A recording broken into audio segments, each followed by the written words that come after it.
কিছু না, তবু কিছু করা চাই। ক্যানি আর কবেটে আসলে ভাই ভাই।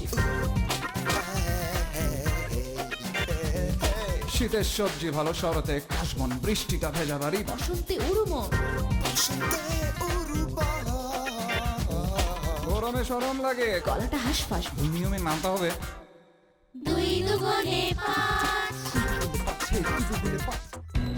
ঠিক আছে, তুমি বলো উদ্দেশ্যটা কি বলো। আমাকে বোকা ভেবেছো? আমি ওকে বলে দেই আর তুমি এরপর নতুন বুদ্ধি বের করো না? তুই কোন আক্কেলে মোমোদের বাসায় গিয়েছিস? শুধু যাসনি, তুই আমাদের কথা চিন্তা না করে মোমোর হাতে একটা লিফলেট বুঝে দিয়েছিস। তাহলে তুমি মাকে জিজ্ঞেস করে নাও যে মা তোমার উপর কেন রেগে আছে। সমস্যা তো সেখানে, কোনো কিছুরই তো উত্তর দেয় না। আপনি আমার বিরুদ্ধে সব কি শুরু করেছেন? আমি মা কি হয়েছে? তুমি এরকম গোমরা মুখ হয়ে বসে আছো কেন? আমার কপাল বুঝি ফুটলো রে। কি যে আবল তাবল বলো না। আজকে আমি লিফলেট লিখে এনেছি আমার জন্য? এই আপনার এবং মোমোর জন্য। থ্যাঙ্কস। কি কইলেন খালাম্মা? আরে আরেকটা বিয়ে উপলক্ষে মাইকিং করতেছে? সর্বনাশ। আজকে লিফলেট পড়েছিস? হ্যাঁ, লেখাটা আমার খুব পছন্দ হয়েছে। দেখবি একদিন তোকে লিফলেটের মাঝে প্রেমপত্র দিয়ে দিবে। হায় রে আমার কপাল, আমার কপালে জুটলো লিফলেট আর তোর জন্য চিঠি। আশিক ভাই, আপনার কি মন খারাপ? না, এই যে আমি হাসছি। কি কইলা তুমি? বিয়া আমার? এমন একটা ভাব করছো যেন মনে হচ্ছে তুমি কিছুই জানো না। সত্যই আমি কিছু জানি না। ঢং করবে না, তুমি কিছুই জানো না, তাই না? তুমি যদি না জানো তাহলে আমি জানলাম কিভাবে? মমর মা, আমার মনে হয় যে তুমি পাগল হয়ে গেছো, বুঝছো? তোমার মাথায় কোনো গন্ডগোল দেখা দিছে। এখন তো তোমার কাছে এরকমই মনে হবে। আমাকে পাগল প্রমাণ করতে পারলে তো তোমার সব সমস্যার সমাধান হয়ে যায়। স্ত্রী পাগল হলে তার একটা বিয়েতে কোনো অসুবিধা থাকে না। উফ, আমি এখন যেটা বলবো সেটাই দোষ। ঠিক আছে তোমার না, আমার মাথায় গন্ডগোল দেখা দিছে। তাহলে তো আরো সুবিধা। পাগলের এক বিয়েও যা, দুই বিয়েও তা। মোট কথা তোমার আরেকটা বিয়ে করার সব প্ল্যান রেডি। মমর মা, শান্ত হতো, শান্ত হও। আচ্ছা, কি হয়েছে বিষয়টা আমার একটু খুলে বলো তো। খুলে বলার কিছুই নেই। তুমি যে আরেকটা বিয়ের পরিকল্পনা করেছো সেটা আমি জানি, এবং তুমি মনে রাখো তোমার এই পরিকল্পনা কোনোদিন সফল হবে না। আহা, প্ল্যান করলেই না সফল আর বিফল হওয়ার প্রশ্ন। আমার তো এরকম কোনো প্ল্যানই নাই। আর আমি এই বয়সে আর একটা বিয়ে করব, এটা তুমি ভাবলা কি করে? ছি ছি ছি ছি। দেখো, আমার সামনে একদম ঢং করবে না। তোমার মতো বয়সের ছেলেরা বিয়ে করে না, না? তুমি তাগোর সাথে আমার তুলনা করলা? তুমি মহাপুরুষ, হ্যাঁ মহাপুরুষ তুমি। না, তা না, তবে তুমি যতটা খারাপ মনে করছো ততটা খারাপ নয়। না, তোমাকে চিন্তা আমার একদম বাকি নেই। একটা কথা আমি তোমাকে পরিষ্কার বলে দিচ্ছি, তোমার মনে যদি ইচ্ছে থাকে আরেকটা বিয়ে করার, তাহলে কিন্তু এখনই বাদ দাও। পারিবারিক আদালতের নাম শুনেছো? আমি যদি একবার কোর্টে যাই, তোমার কমপক্ষে 7 বছর জেল হবে। আমার তো কি বয় পরিবার পরিকল্পনা কি? আমি এ নিয়ে কোনো কথা বলতে পারবো না। পারবি না মানে? দেখ, তোর দ্বারা সংঘটিত প্রত্যেকটা ঘটনার জন্য তুই কিন্তু দায়বদ্ধ। তোকে এই জন্য জবাবদিহি করতেই হবে। আর তাছাড়া আমরা গত মিটিংয়ে চূড়ান্ত সিদ্ধান্ত নেওয়ার পরই তোকে আমরা মোমোদের বাসায় পাঠিয়েছি। কাজেই তোর দায়িত্ব হবে মোমোদের বাসায় যা কিছু হয়েছে তার সবকিছু ডিটেল জানানো। এটা তোর মানবিক এবং নৈতিক দায়িত্ব। হ্যাঁ, আর এখন তুই বল যে এই নৈতিক দায়িত্ব তুই যথাযথভাবে আদবের সাথে পালন করেছিস কি না। আমি তোদের জন্যে আমার ক্রিয়েটিভিটি তোদেরকে ভাগ করে দিয়েছি। আমি মমকে গিয়ে বলেছি আমরা 3 জন এই লিফলেটটা লিখেছি। ভালো, খুব ভালো। আচ্ছা, আসল কথা হচ্ছে মোমো কি তোর কথাটা বিশ্বাস করছে? ইয়ে না না না, রিপন, আসলে কিন্তু ব্যাপারটা সেটা না। আসল কথাটা হচ্ছে যে এই যে লিফলেটটা, এটা যে আমাদের 3 জনেরই যৌথ প্রচেষ্টার একটা অংশ, সেটা তুই মমকে বোঝাতে সক্ষম হয়েছিস কি না। আমি কি করে বলবো? আমি কি করে বলবো? এই রিপন, খুবই অন্যায় হচ্ছে। না না না, দেখ দেখ দেখ ভাই, আমরা কিন্তু ভাই মূল প্রসঙ্গ থেকে দূরে সরে যাচ্ছি ভাই। না সজল না, আমরা ওকে মোমোর বাসায় থাকার জন্য সর্বোচ্চ 15 মিনিট সময় দিয়েছিলাম, কিন্তু ও এরই মধ্যে আধা ঘন্টা সময় পার করে দিয়ে এসেছে। আশিক, তুই কি মনে করিস ব্যাপারটা খুব সুখকর হয়েছে আমাদের জন্য? আমি তো আসতেই চেয়েছিলাম, কিন্তু ওনারা না আসতেই দিতে চায়নি। মা বাড়ির আবদার আসতেই দিতে চায় না। তুমি বলতে যে তোমার জরুরি কাজ আছে। তুই কিছু খেয়েছিস নাকি ও বাসায়? না না না, কিছু খাইনি। ওরা আমাকে চা সেধেছিল, আমি তোদের জন্য চিন্তা করে কিছু খাইনি। হ্যাঁ, ব্যাপারটা মনে থাকে জানো। আচ্ছা আচ্ছা, এবার বল যে ব্যাপারটা কি মম বিশ্বাস করেছে? আমার মনে হয় কি বন্ধু, মম বিশ্বাস করেনি। কি? এই তুই কিভাবে বুঝতে পারলি? আমি মমর চোখ দেখে বুঝতে পেরেছি। তোর সাহস তো কম না, তুই মমর মুখের দিকে তাকাস। না না না, মুখের দিকে না তো, চোখের দিকে। দেখেছিস দেখেছিস, বেটাকে পাঠালাম একটা কাজে, সেটা তো করতেই পারলো না। ও নিশ্চয়ই মোমোকে এমন সাত পাঁচ বুঝিয়েছে যে মোমো আমাদের কথাটা বিশ্বাসই করেনি। তুই ঠিক বলেছিস, ঠিক বলেছিস। ওর অ্যাপ্রোচের মধ্যে কোনো সমস্যা ছিল। ওর শাস্তি হবে। তুই রিপন ঠিক কত, ওর কি শাস্তি হবে ঠিক কত? দাঁড়া ভাবি।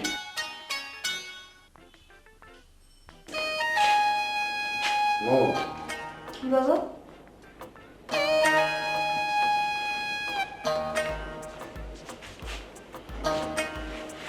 তোর মায়ের অবস্থাটা দেখছিস? কেন, মার আবার কি হচ্ছে? আরে কে জানে বলছে যে আমি নাকি আরেকটা বিয়ে করতে যেতেছি। এটা একটা কথা হইলো? হ্যাঁ, এখন সেটা নিয়ে আমার সাথে কইসই করতেছে। মা আমাকে গতকালই এই কথাটা বলেছে, আমি পাত্তা দিইনি, তুমিও পাত্তা দিও না, দেখবে মা এমনি ঠিক হয়ে গেছে। আচ্ছা কে বলছে এটা জানিস? না, আমি কি করে জানবো? তাও তো কথা। তোর মা তো সারাদিন এই বাড়ি ওই বাড়ি ঘুরে বেড়ায়, কতজনই তো কইতে পারে। আচ্ছা তুমি মার এই পাড়া বেড়ানো বন্ধ করতে পারো না? বলি তো, আমার কথা শুনলে তো। বলার মতো করে কোনোদিন বলেছো? মানে তুমি সকালবেলায় ব্যবসার কাজে বেরিয়ে যাও আর ফেরো সেই রাতে, মার সঙ্গ দরকার হয় না? আচ্ছা এত সব আমি কি আমার নিজের জন্য করি? তোর জন্য, তোর মায়ের জন্য করি। আমার চলতে আর কয় টাকা লাগে? সে তো জানি। আজ পর্যন্ত তুই, তোর মা কেউ বলতে পারবে তোদের কোন দাবিটা আমি মিটাই নাই? শোনো বাবা, সব দাবি সব আবদার টাকা দিয়ে মেটানো যায় না। তোমাকে মা ভুল বুঝে কেন জানো? কেন? কারণ তুমি মাকে মোটেই সময় দাও না, আর এই কারণেই তোমাদের মাঝে দূরত্ব তৈরি হয়েছে।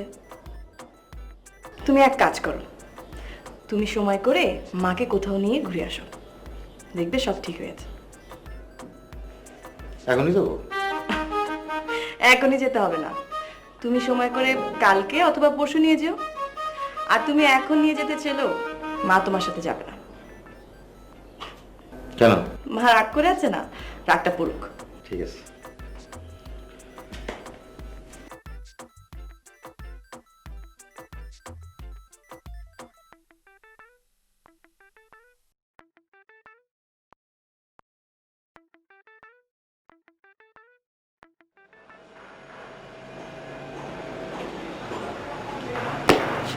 কেমন আছেন সকাট ভাই?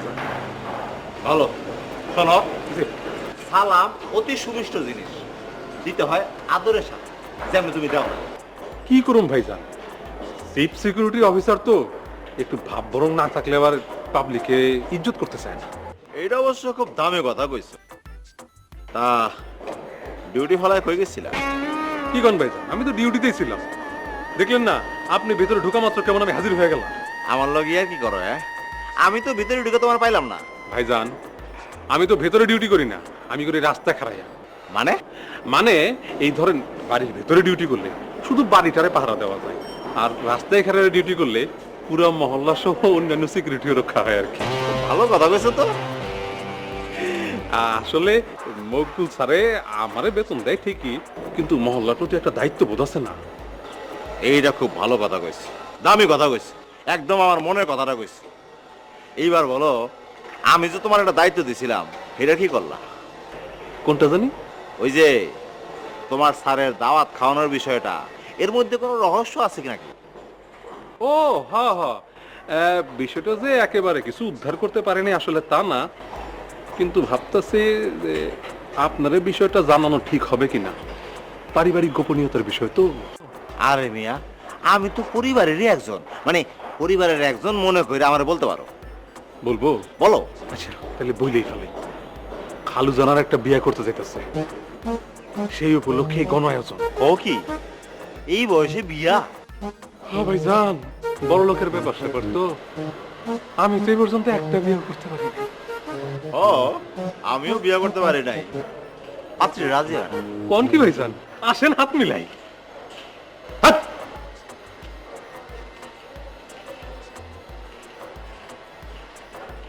ও ভাইজান একটু খারাপ যান।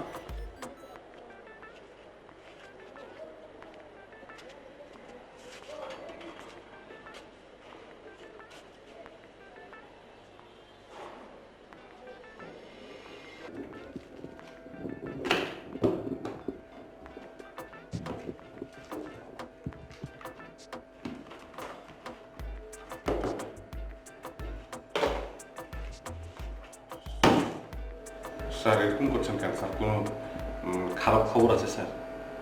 আনন্দের খবর, আনন্দের। আমার বিয়া। বলেন কি স্যার? ঠিকই কইতেছি। কম দুঃখে কি আর তোমার এই সমস্ত কথা কইতেছি? 25 বছর সংসার করার পরও বিশ্বাস পেলাম না। আফসোস। ম্যাডামকে এই তথ্য কে দিয়েছে? আপনার সম্পর্কে এরকম ভুল ধারণা ম্যাডামের কেন হলো? এইটা আমি কেমনে কমু? আমি সারাদিন থাকি ব্যবসা বাণিজ্য লইয়া, মমর মারে কে কি বুঝাইছে সেটা আমি কেমনে কমু? স্যার এই তথ্য কে দিয়েছে আমি মনে হয় ধরতে পেরেছি। তাই নাকি? কে বলছে? অ্যাকাউন্টেন্ট সাহেব। আরে না, কি জাদা বলতেছে? উনি এসব কথা কইব কেন? জি স্যার, আমি ঠিক বলছি স্যার। যখনই স্যার আমি ওই প্রীতিভোজের কথা অ্যাকাউন্টেন্ট সাহেবকে বলি, ততবারই তিনি স্যার এই জাতীয় মন্তব্য আমার কাছে করেছেন। ওই ম্যাডাম ওনাকে ডেকে পাঠিয়েছিলেন, আমার ধারণা উনি ম্যাডামকে গিয়ে এসব কথা বলেছেন। তাই? দেখো দেখো না রে। স্যার উনি তো নাই স্যার, ওই কাস্টমার অফিসে গেছে। ঠিক আছে, কালকে আমি ওনারে জিজ্ঞেস করতেছি।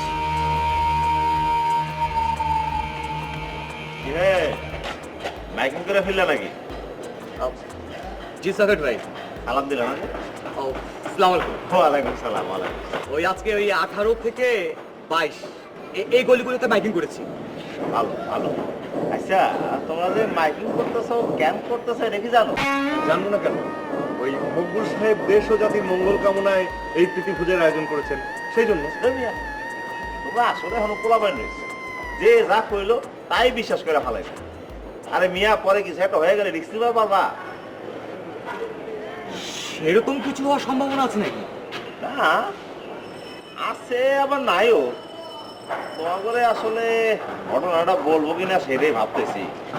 হাজার হোক, পারিবারিক গোপনীয়তার ব্যাপার তো। সাকিব ভাই, আমরা তো পাড়ায় নতুন এসেছি, বলতে গেলে তো আপনি আমাদের গার্জিয়ান। ঘটনাটা যদি একটু খুলে বলেন। না, তেমন কিছু না। মকবুল সাহেব আসলে তোমার করে দিয়া তার বিয়ার মাইকিং করার কাছে। কার বিয়ে? মকবুল সাহেবের? ভাগ্যিস মমন না। শোনো মিয়া, টাকা খরচ কইরা, গরু জবাই কইরা এলাকার মানুষের খাওয়ানোর মানুষ কিন্তু মকবুল সাহেব না। আমি তো এলাকার লোক, দীর্ঘদিন ধরে তার চিনি। হয়তো ভালো হয়ে গেছে। ধর মিয়া, ফালতু কথা কইও না। আমার মতো পোলা ভালো হইতে পারলো না, আর মকবুল সাহেব ভালো হইব? তাও কথা। শোনো, প্রথমে ভাবছিলাম হয়তো ইলেকশন করব। যখন পোস্টার ছাপায় নাই, তখনই বুঝছি ঘটনা অন্য জায়গায়। আপনি শিওর তো যে মকবুল সাহেব বিয়ে উপলক্ষে প্রীতিভোজের আয়োজন করতে যাচ্ছেন? শোনো, এই সকেট শিওর না হয়ে কোনো কথা কয় না। আমাদের তাহলে এখন কি করা উচিত? কি আর করবা? যা করতেছিলা তাই করো। পকেটে 2-4টা পয়সা এলে ক্ষতি কি? কোনো অসুবিধা হলে আমারে জানাইবা। তবে কোনো ভেজাল লেগে গেলে কিন্তু আমি রিস্ক নেওয়া পারব না। যাও। ঠিক আছে, আসি সকেট ভাই। আসসালামু আলাইকুম। মামা, চা দাও।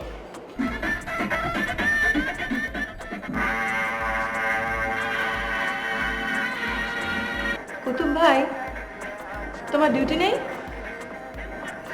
আর ডিউটি কি ওই বাবা, ডিউটি করে পেশার উপর থেকে মনটাই উঠে গেছে। কেন, তোমার কি হয়েছে? না, আমার বিশেষ কিছু হয় নাই। তবে ভাবতেছি মানুষের টাকা পয়সা, বাড়ি ঘর, সোনা দানা, এইসবের সিকিউরিটি দিয়ে কি লাভ? মানুষের অন্তরটাই যদি সিকিউরিটি না পায়। বাহ, তুমি দেখি মানুষের আর্থিক সিকিউরিটির কথা ভাবছো। তা কার কি এমন হলো যে তুমি মানসিকভাবে এতটাই ভেঙে পড়লে? কার আবার? খাবো না। মার মার আবার কি হয়েছে? কেন? আপনি কিছু জানেন না? ও, অবশ্য আপনার না জানারই কথা, কারণ পোলাপান বড় হয়ে গেলে বাড়ির বড়রা এইসব ঘটনা চাইতে যায়। কি হয়েছে বলো তো? আপা, খালু যদি তার একটা বিয়ে করতে যেতেছে সেই খবর আপনি জানেন? তাই নাকি? হ্যাঁ, সেই খবর শোনানোর পর থেকে খালামার অন্তরটা ভেঙে গেছে। আর খালাম্মার এই অবস্থা দেখা আমার চাকরি বাকরি ছেড়ে দেশান্তরি হইতে ইচ্ছা করতেছে। তো মার ব্যাপারটা না হয় বুঝলাম, তো তোমার কি হয়েছে বলো তো? এই বিয়ার জোগাড় যন্ত্র সব আমারই করতে হইব, তাই না? জোগাড় যন্ত্র মানে? জোগাড় যন্ত্র মানে এই ধরেন এই গাড়ি সাজানো, ডেকোরেটর ঠিক করা, বাড়ির লাইটিং করা, এরপরে বাবুর্চি ঢাকা, এইসব আর কি। এখন আমার মন না চাইলেও তো এইসব করতে হইব। এইটা ভাই ভাই আপা। কুতুব ভাই, বিষয়টা চিন্তা করে দেখো তো, নিজের বাবার বিয়ে, ব্যাপারটা কেমন জানি ইন্টারেস্টিং, এক্সাইটেড লাগছে। আপা, আপনি কি আমি এতক্ষণ যা বললাম তার কোনোটাই বিশ্বাস করেন নাই? ঠিক ধরেছ, তুমি এতক্ষণ ধরে যা বললে তার পুরোটাই ভুল। কি কোন আপা? সারা এলাকার লোকজন জানে। তার মানে তুমি কথাটা জনে জনে সবাইকে বলে বেরিয়েছো? আরে না না, আমি সবারই কইতে যাবো কেন?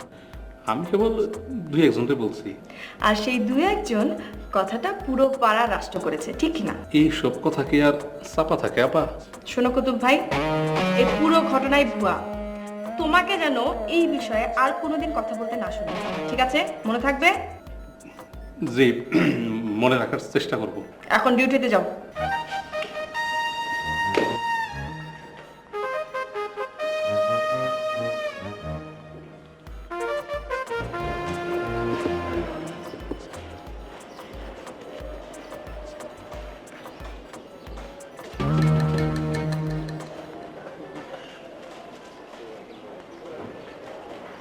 এই যে ম্যানেজার সাহেব, স্যার ভাই কেমন আছেন?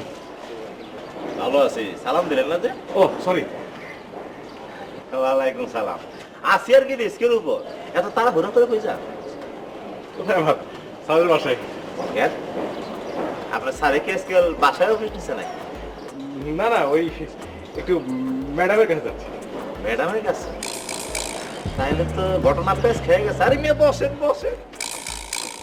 না না, ঘটনা তো এমনি, আমি যাচ্ছি আসলে ম্যাডামকে ম্যানেজ করার জন্য। হ্যাঁ, করেন করেন, ম্যানেজ করা ভালো, তাই আবার নিজে ম্যানেজ হয়ে যায় না।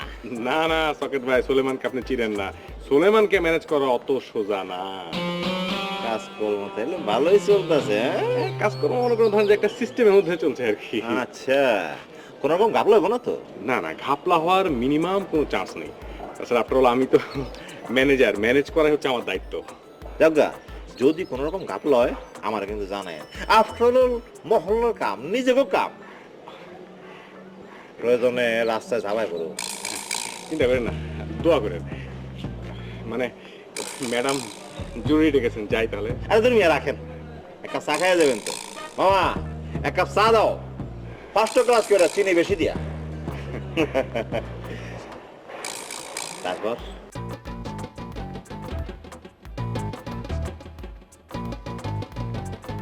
বুঝলা মামা, মামার কথা ঠিক মোমো আবার কি বলেছে? না, এই তোমার কথা, আমার কথা, আমাদের পরিবারের কথা। তাও তো মেয়েটা পরিবার নিয়ে ভাবে, তুমি ভাবো? কি যে বলো না, আমি যে এত কিছু করতেছি সেটা তো আমার পরিবারে লাগে না। তো মেয়েটা বড় হইছে, বুঝদারও হইছে। মেয়েটা যে বড় হয়েছে সে হুঁশ তোমার আছে? আরে কি কও, হুশ থাকবো না কেন? মেয়ে বড় হইছে, তার বিয়ার টাইম হইছে। যাক, এইটুকু বুদ্ধি অন্তত তোমার হয়েছে। শোনো, আমি তো ব্যাপারী মানুষ, সবসময় ব্যস্ত থাকি। তা আমি একটা সিদ্ধান্ত নিছি। কি সিদ্ধান্ত? মানে সারাক্ষণ ব্যবসা বাণিজ্য নিয়ে ব্যস্ত থাকি বলে এতদিন তোমার বলতে পারি নাই। আবার এতদিন যে তোমার বলতে পারি নাই, সেইটা নিয়েও একটা শরমের মধ্যে আছি। কি কথা?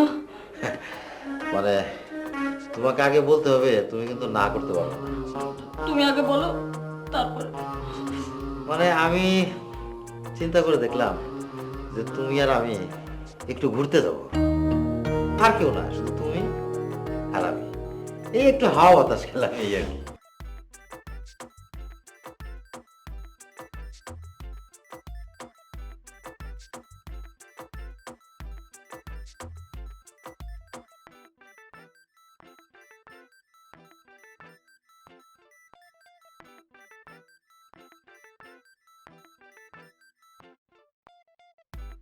না